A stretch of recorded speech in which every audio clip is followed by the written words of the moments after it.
नमस्कार शेतकरी मित्रांनो, आज आपण एका अत्यंत उपयोगी आणि नैसर्गिक जैविक घटकाविषयी माहिती घेणार आहोत, ते म्हणजे मायकोरायझा।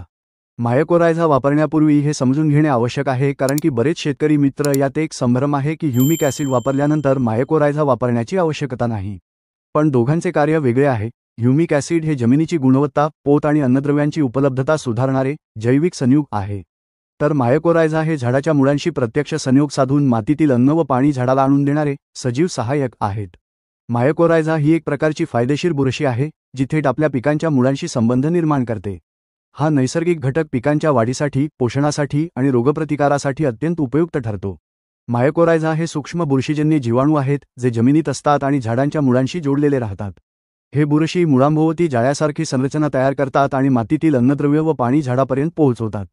यामुळे झाडांची वाढ अधिक चांगली होते। मायकोरायझा वापरण्याचे फायदे: फॉस्फरस, झिंक, बोरॉन यांसारख्या अन्नद्रव्यांचे शोषण वाढते, मुळांची वाढ होते आणि त्यांची कार्यक्षमता वाढते। कोरड्या हवामानातही पिकं तग धरतात। रोगप्रतिकारशक्ती वाढते, मुळे सडणे, बुरशीजन्य रोग कमी होतात। पिकांची एकंदर वाढ आणि उत्पादन वाढते। रासायनिक खतांची गरज कमी होते, खर्चात बचत होते। पिकाच्या वाढीच्या सुरुवातीच्या टप्प्यात दिल्यास जास्त फायदा होतो। मायकोरायझा वापरण्यासंबंधी काही गोष्टी आपण बघूयात।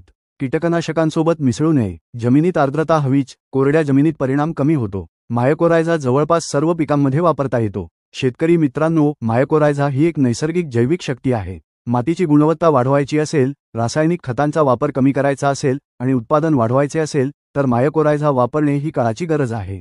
नवीन युगाच्या शेतीसाठी मायकोरायझाचा वापर करून आपण भरघोस उत्पादन घेऊ शकतो। धन्यवाद।